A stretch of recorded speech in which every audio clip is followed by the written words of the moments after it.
Hello friends, आज हमारा जो डिस्कशन है वो फिर से हम आर्थराइटिस सीरीज़ की बात करते हैं, गठिया बाई की सीरीज़ की बात करते हैं। लोगों को अलग अलग परेशानियां होती हैं गठिया बाई से जुड़ी हुई, पर वो हमेशा सारी बीमारियों को एक जैसा मान के चलते हैं, उनका इलाज एक जैसा मान के चलते हैं। पर सही बात है कि जानकारी ही आपका सही इलाज है और बचाव है।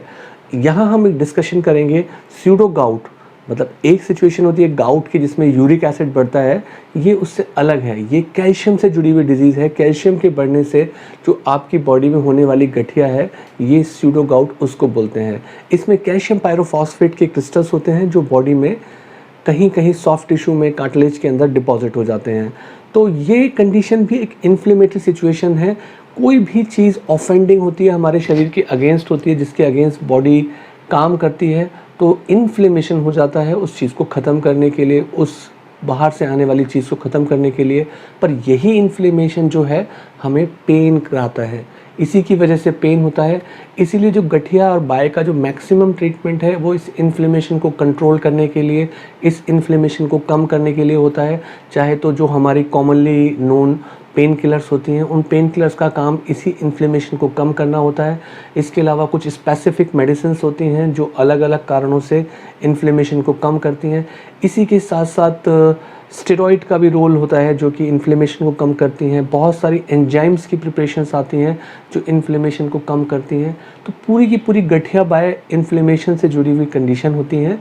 तो यहाँ भी इन्फ्लेमेशन होता है स्यूडो गाउट के अंदर। तो यहाँ बीमारी जो हो रही है वो कैल्शियम पायरोफॉस्फेट के क्रिस्टल्स के बॉडी में, कार्टिलेज के अंदर इकट्ठा होने की वजह से हो रही है। जैसे जैसे एज बढ़ती जाती है पेशेंट के, स्यूडो गाउट होने के चांसेस बढ़ जाते हैं, एल्डरली पॉपुलेशन में ख़ास तौर से। तो उनके अंदर एकदम से कोई पेन होगा और जब वो एक्सरे कराएंगे, जैसे नी का एक्सरे कराएंगे या रिस्ट का एक्सरे कराएंगे, तो वहाँ पे जो कार्टिलेज वाला पार्ट होता है वहाँ कैल्शियम का डिपोजिशन दिखेगा जो कि एक्सरे में दिख सकता है। तो नी के अंदर जो मेनिस्कस होती है वो एक कार्टिलेज होती है, उसके अंदर दिखेगा कि कैल्शियम जमा हो गया है। ऐसे ही रिस्ट के अंदर TFCC जो लिगामेंट होता है, TFCC लिगामेंट के अंदर कैल्शियम का डिपोजिशन दिख जाएगा। तो हमारी डायग्नोसिस पुख्ता हो जाएगी। और पुख्ता करने के लिए हम उस जॉइंट में इंजेक्शन लगा के एस्पिरेट करेंगे, उसको लैब में भेजेंगे जांच करने के लिए। तो वहाँ पे अगर उसमें पॉजिटिवली रोम्बॉइड शेप के क्रिस्टल्स होते हैं, बाय रेफ्रिजरेंट माइक्रोस्कोपी में देखते हैं हम, तो वो आपकी डायग्नोसिस कन्फर्म्ड हो जाती है एक्सरे से। और इसके साथ साथ कुछ सिचुएशंस होती हैं जो स्यूडो गाउट के साथ जुड़ी हुई होती हैं, जैसे कि हीमोक्रोमेटोसिस होती है, थोड़ी रेयर है बट ज़्यादा कॉमन है। हाइपोथायरॉयडिज्म और हाइपर पैराथायरॉयडिज्म, पैराथायरॉयड की एक्टिविटी बढ़ी हुई है, थायरॉयड की एक्टिविटी कम हो रखी है। तो पेन के साथ बिल्कुल गाउट जैसे फीचर्स होते हैं इसके अंदर।